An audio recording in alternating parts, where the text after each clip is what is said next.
Howdy, guys. So it's super duper late Saturday night. I want to go into this real quick. It's 11:40 p.m. at night. So, the usual. We're going to be doing a video specifically on how politicians sabotage Social Security benefits. And what's interesting about this idea is that when you start to look at Social Security benefits beyond just the practical application, the daily, administration of the benefits, you start to realize that there is this, unfortunate twisting of benefits to be very pro-government and anti-claimant. And one of the things I want to go through with that is that at the end of the day, what we run into is essentially the savior of Americans, right? The bottom line, the retirement, the disability, this is it. This is the backbone. This is what holds us up to that standard of being a civilized first world nation.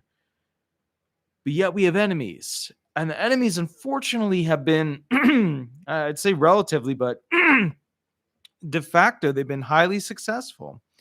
Okay, so my apologies. What we're going to be doing is going through some of the things. Now, some of the things I'm not going to go into.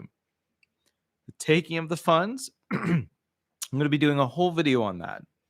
These are the other details, which I think are incredibly important for you to know about. Please remember to like, subscribe, leave 5-star reviews. Let's get right to it. Number one, the retirement age is almost certainly going to go up. Full retirement should be going down from 67 to 65, again, for the wealthiest country on earth. Think about that for a moment. Just think about it. Originally, full retirement was 65 years old. Keep that in mind. We then had to push it up to 66 and 67. We created this little, situation, if you will, to try and save the program. Instead of making massive investments into it, instead of having a federal stimulus directly for it, instead of doing any of those things, we are allowing people to pay the price. Full retirement age should be going back down to 65 if this thing was managed properly by politicians. Obviously, it wasn't. All right. Number two, all benefits are shrinking each year in worth due to how they are calculating the cost of living adjustment, the COLA.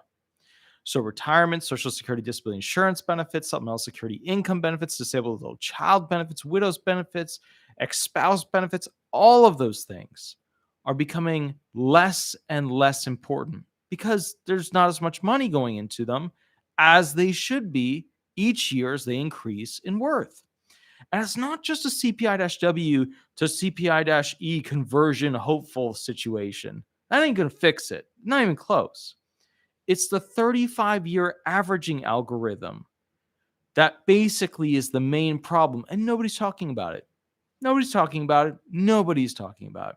Number three, retirement was meant to be a time where you no longer had to be a slave to a 9-to-5 job, right? That was the whole idea of retirement. You were able to put down the tools of your craft and say, now I will go and experience the world.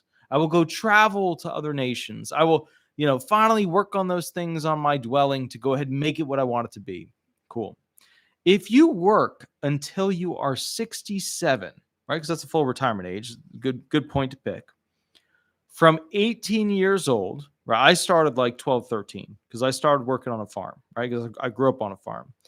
But if you started work at 18, okay, and then essentially you stopped working at your full retirement age, 67, okay, that means that for 49 years of your life, you worked. 49 years. The average person by death then lives only 10 years before they die after that point. Now remember, of course, the years right before you pass away usually aren't the best.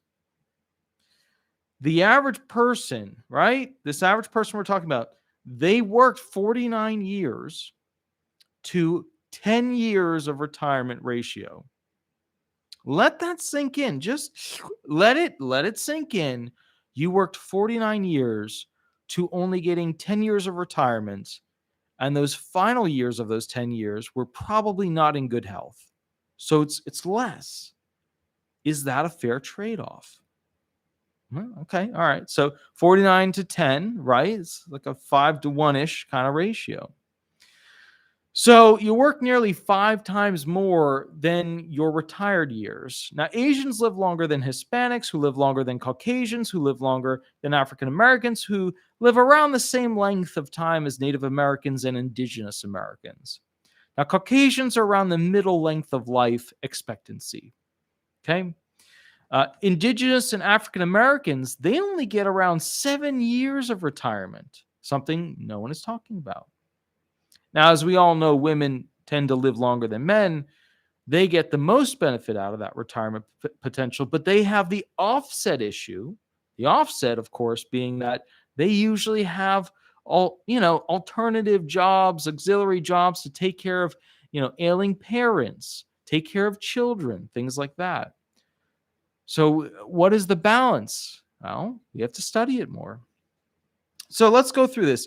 That means that indigenous people, Native Americans, African Americans, they get around 7 years of retirement. That means they work 7 times longer, okay, than they get to retire. That's interesting. So now we're not talking about a 5 to 1 ratio, right? Working, around 50 years, 10 years retired. Now we're talking about a 7 to 1 ratio of 77 times longer. And that's for the people who start working at 18, and then work all the way to 67. That's interesting. That we need to study that. Number 4, the retirement fund since 2021 is going to run low until 2034, when it will run out. SSI benefits will never run out. Of course, we all know that's, a lot's being done with that. We know about the immigration, the 7-year rule, all that stuff. The military spending each year always seems to have pretty dramatic increases. Politician raises always take place, whether by COLA or spending budget. Seriously, look at the public law 101-194, and they use the fourth quarter COLA, which is interesting because it's not the lesser COLA that most retired and disabled people obviously get. That's a better quarter to go ahead and measure it. So what's interesting about this is that not a single option is on the table to fix Social Security benefits, which includes reducing money to other agencies. Isn't that weird? Right? They know the major problem here is this particular agency not having enough money inside the trust funds. Yet there's no, we're about to run out of money with the national, limit on our debt. Right? And they're going to have to shift money from this agency to this agency to this agency to this agency to keep it open for a few more months. But isn't it weird that nobody's shifting money heavily to fix the trust funds? Okay.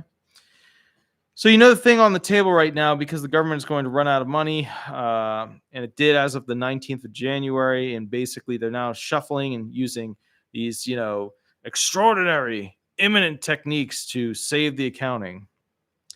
All right, number 5 on this is, what are Social Security benefits really? And I sat there and I had a hard time trying to say exactly what they were. It's an insurance program. That's what we always call it, right? Meh. But what is it really? It's a pay-to-play safety net, right? Unless it's SSI. But everything else is like a pay-to-play safety net. But what is that really? It's a Ponzi scheme that's passed and cast as a net over the income of the American people, with the purpose of placing the burden of their financial well-being on a forced tax that can have double taxed money once you finally get to spend that money.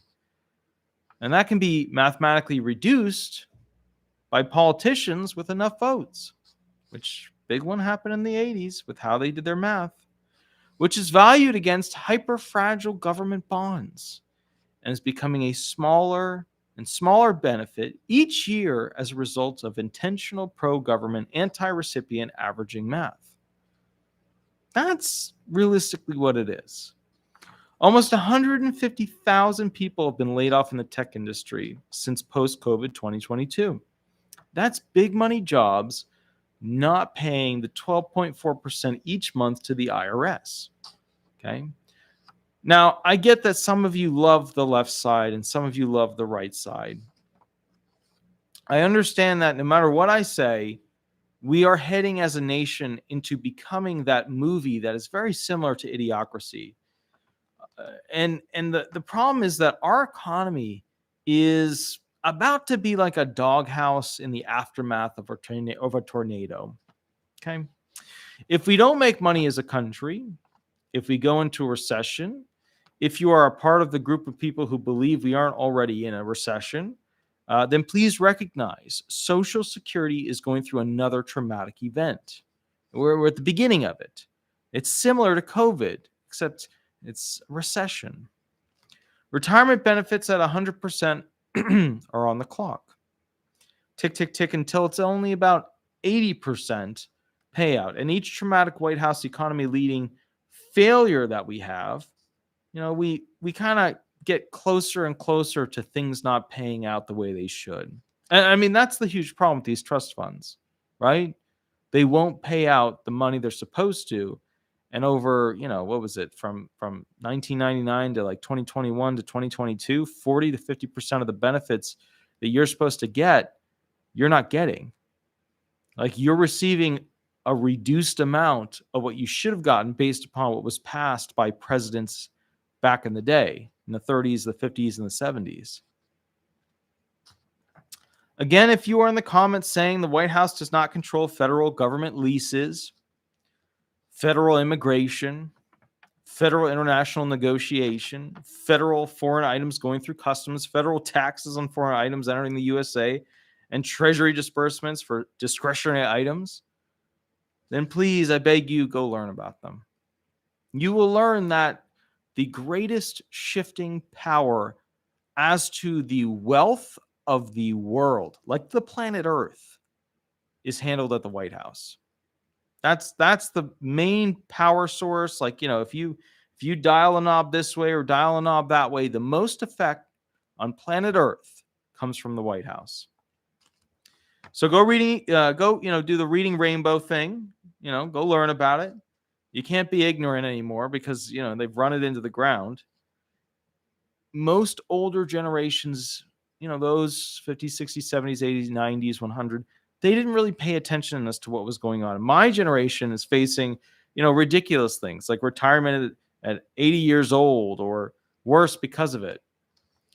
The point of this video is to explain, and I'm not going into the takings. I'm going to do a full video on that. But the point of this video is to explain that Social Security benefits have always been used over the past couple of decades as a scapegoat for gaslighting, for political agenda maneuvering.